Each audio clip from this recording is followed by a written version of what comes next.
Hi hello నమస్తే welcome to రారాజు spoken English.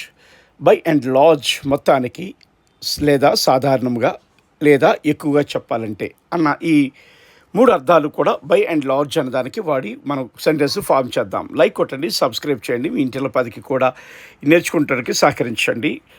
ఓకేనా? మొత్తానికి సినిమా బాగుంది. By and large the movie was good. మొత్తానికి ప్రజలకు అతని ప్రసంగం నచ్చింది. By and large people liked his speech. మొత్తానికి ఈ సంవత్సరము మా జట్టుకు విజయవంతంగా గడిచింది. By and large this year has been successful for our team. సాధారణంగా ఈ నగరంలో వాతావరణం ఆహ్లాదకరంగా ఉంటుంది. By and large the weather in this city is pleasant. మొత్తానికి విద్యార్థులు పాఠాన్ని అర్థం చేసుకున్నారు. By and large students understand the lesson. మొత్తానికి ప్రాజెక్ట్ ప్లాన్ ప్రకారం జరిగింది. By and large the project vent as planned.